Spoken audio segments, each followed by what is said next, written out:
मस्साजोगचे सरपंच संतोष देशमुख हत्या प्रकरणानं राज्याचं राजकारण ढवळून निघालंय। अन्न पुरवठा आणि ग्राहक संरक्षण मंत्री धनंजय मुंडे यांची तर या प्रकरणामुळे चांगलीच कोंडी झाल्याचं पाहायला मिळतंय। ज्या खंडणीच्या वादातून संतोष देशमुखांची हत्या झाली त्यामध्ये मुंडेंचा जवळचा सहकारी वाल्मिक कराडचं नाव घेतलं जातंय।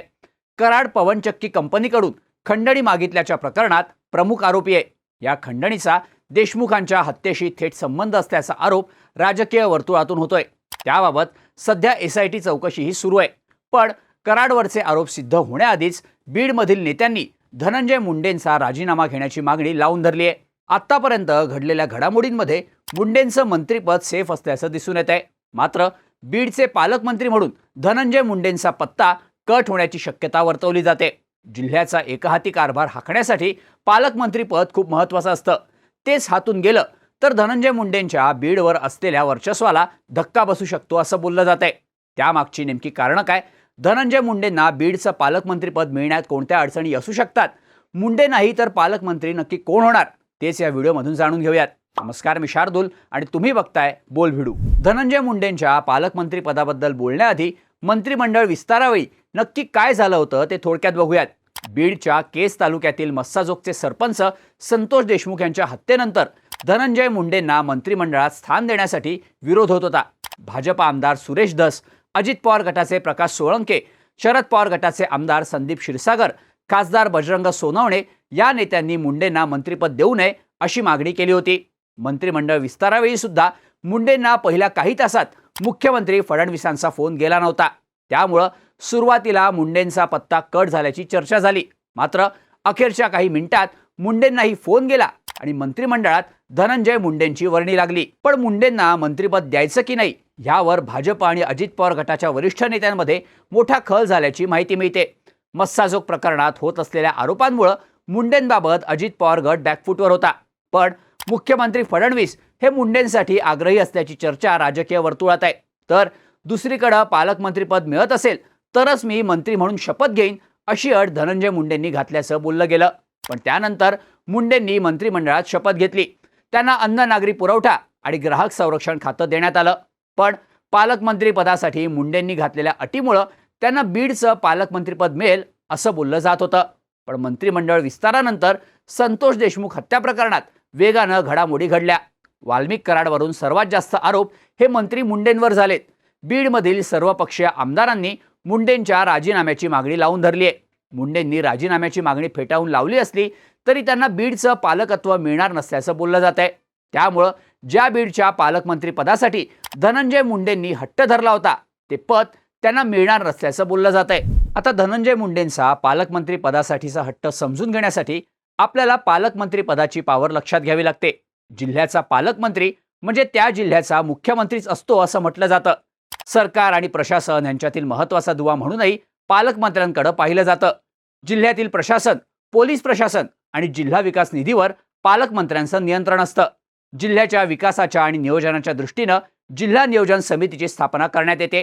या समितीचा अध्यक्ष म्हणून पालकमंत्र्यांकडे जबाबदारी असते। या समितीचे सचिव जिल्हाधिकारी तर सदस्यपदी जिल्ह्यातील लोकप्रतिनिधी असतात। जिल्ह्याचं नियोजन, विकास कामं आणि कायदा सुव्यवस्था यामध्ये पालकमंत्र्यांच्या सहकार्यानं जिल्हाधिकारी कामं करतात। यासाठी राज्य आणि केंद्राकडून येणाऱ्या निधीचं नियोजन हे पालकमंत्र्यांच्या नेतृत्वात केलं जातं। याशिवाय जिल्ह्यातील नैसर्गिक आपत्ती असो, कुठलीही योजना असो किंवा लोकोपयोगी कोणतंही काम असो, अगदी शासकीय समारंभातही पालकमंत्री केंद्रस्थानी असतो। थोडक्यात जिल्ह्याचा कंट्रोल पालकमंत्र्यांच्या हातात असतो। यामुळं फक्त आपल्या मतदारसंघापुरतंच मर्यादित न राहता आमदारांना संपूर्ण जिल्ह्यात आपलं वर्चस्व निर्माण करता येतं। म्हणूनच कोणत्याही पक्षाच्या नेत्यांना कॅबिनेट खात्यापेक्षा पालकमंत्रीपद महत्त्वाचं वाटतं असं राजकीय जाणकार सांगतात। आता बीडचं पालकमंत्रीपद मिळालं नाही तर धनंजय मुंडेंचा जिल्ह्यावरील असलेल्या एकहाती वर्चस्वाला धोका निर्माण होऊ शकतो। जिल्ह्यातील प्रशासन, पोलीस यंत्रणेबाबत धनंजय मुंडेंच्या अधिकारांवर मर्यादा येऊ शकतात। जिल्हा नियोजन समितीचं अध्यक्ष न होता धनंजय मुंडेंना या समितीत फक्त एक सदस्य म्हणून काम करावं लागू शकतं। थोडक्यात सांगायचं तर जर पालकमंत्रीपद नसेल तर मुंडे फक्त परळीपुरते सीमित होण्याची शक्यता वर्तवली जाते। आता धनंजय मुंडेंना बीडचं पालकमंत्रीपद मिळण्यात कोणत्या अडचणी येऊ शकतात ते बघूयात। पहिलं कारण म्हणजे संतोष देशमुख हत्येनंतर होणारे आरोप। देशमुखांच्या हत्येत मुंडेंच्या जवळच्या वाल्मिक कराडचा हात असल्याचा आरोप होतोय. मुंडेंच्या सहकार्यामुळेच कराड 22 दिवस पोलिसांना सापडला नाही. तसंच कराडचं सरेंडर होणं हे स्क्रिप्टेड असल्याचा संशयही व्यक्त करण्यात आला. ज्या दिवशी वाल्मिक कराड सरेंडर झाला त्याच्या एक दिवस आधीच मुंडेंनी मुख्यमंत्री फडणवीसांची भेट घेतली होती. धनंजय मुंडे म्हणजे वाल्मिक कराड आणि वाल्मिक कराड म्हणजेच धनंजय मुंडे असंच त्या दोघांचं नातं सांगितलं जातं. त्यामुळं हत्येसारख्या गंभीर प्रकरणात वाल्मिक कराडची निष्पक्ष चौकशी करण्यासाठी मुंडेंना पालकमंत्रीपद देऊन राजकीय बळ देऊ नये अशी मागणी जोर धरू लागली आहे. मुंडेंना पालकमंत्रीपद मिळालं तर देशमुख हत्या प्रकरणी हस्तक्षेप होण्याची भीती व्यक्त केली जाते. धनंजय मुंडेंना पालकमंत्रीपद मिळण्यात दुसरी अडचण असू शकते, ती म्हणजे बीडमधून होणारा सर्वपक्षीय नेत्यांचा विरोध. वाल्मिक कराडशी असलेल्या मैत्रीमुळे धनंजय मुंडेंना मंत्रिपदच देऊ नये अशी मागणी बीडमधील सर्वपक्षीय नेत्यांनी एकमुखानं केली होती. यात भाजपचे सुरेश धस आघाडीवर होते. त्यांनी बीडचं पालकमंत्रीपद हे मुख्यमंत्री देवेंद्र फडणवीस किंवा उपमुख्यमंत्री अजित पवार यांनी आपल्याकडे घ्यावं अशी विनंती केली होती. अजित पवार गटाचे माजलगावचे आमदार प्रकाश सोळंके यांनी धनंजय मुंडेंना मंत्री न करण्याची मुख्यमंत्री फडणवीस आणि उपमुख्यमंत्री अजित पवारांना विनंती केली होती. तसंच मंत्री झाल्यानंतरही मुंडेंची हकालपट्टी करण्याची मागणी सोळंकेंनी केली आहे. शरद पवार गटाचे आमदार संदीप क्षीरसागर आणि खासदार बजरंग सोनवणे यांनीही मुंडेंच्या मंत्री आणि पालकमंत्रीपदाला जोरदार विरोध दर्शवलाय. यासह संतोष देशमुखांचे बंधू धनंजय देशमुखांनीही मुंडेंच्या मंत्री आणि पालकमंत्रीपदाला विरोध केलाय. मुंडेंना होणारा हा सर्वपक्षीय विरोधच त्यांच्या पालकमंत्रीपदात खोडा घालू शकतो असं बोललं जातंय. मुंडेंना बीडचं पालकमंत्रीपद मिळण्यात तिसरी अडचण सांगितली जाते, ती म्हणजे भाड्यानं पालकमंत्रीपद मिळाल्याची झालेली टीका. महाविकास आघाडी सरकारच्या काळात पंकजा मुंडे यांनी धनंजय मुंडेंनी पालकमंत्रीपद भाड्यानं दिल्याचा आरोप केला होता. त्याचाच उल्लेख करत बीडमधील मोर्चात अजित पवार गटाचे आमदार सोळंकेंनी धनंजय मुंडेंवर निशाणा साधला होता. गेल्या 5 वर्षातील 4 वर्ष धनंजय मुंडे हे बीडचे पालकमंत्री होते. त्यावेळी धनंजय मुंडेंनी आपलं पालकमंत्रीपद भाड्यानं दिलं. कुणाला दिलं तर वाल्मिक कराडला दिलं. एक घटनाबाह्य सत्ता केंद्र आणि पालकमंत्र्यांचे सगळे अधिकार मिळाल्यानंतर त्यानं पोलीस आणि संपूर्ण प्रशासनावर आपली जरब बसवली. फोन करून पोलिसांना सांगायचा की याला उचला, 307, 302 मध्ये अडकवा. हजारो निरपराध नागरिकांवर असे गुन्हे दाखल आहेत. गोदावरी नदीतून दररोज 300 हायवा वाळू वाहतूक करतात. त्या सर्व हायवा कराडच्या आहेत.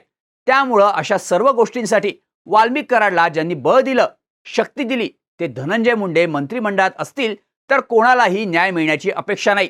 त्यामुळं त्यांचं मंत्रिपद काढून घ्यावं अशी मागणीही सोळंकेंनी केली होती. यासह धनंजय मुंडेंच्या पालकमंत्री पदावरून संभाजीराजे छत्रपती हे सुद्धा आक्रमक झालेत. देशमुख हत्या प्रकरणाचा म्होरक्या कराड हाच असून त्याचा नेता धनंजय मुंडे. या लोकांना आश्रय देणाऱ्या धनंजय मुंडेंना मंत्रिपद देऊ नका असं पूर्वीपासून सांगतोय, पण त्यांना मंत्रिपद दिलं. आता त्यांचा राजीनामा घेतील की नाही, हकालपट्टी करतील की नाही हे मला माहीत नाही, पण धनंजय मुंडे यांना पालकमंत्रीपद देऊ नका.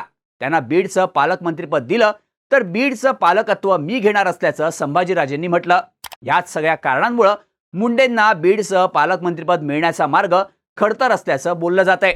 आता प्रश्न उरतो तो बीडचे पालकमंत्री कोण होणार हा.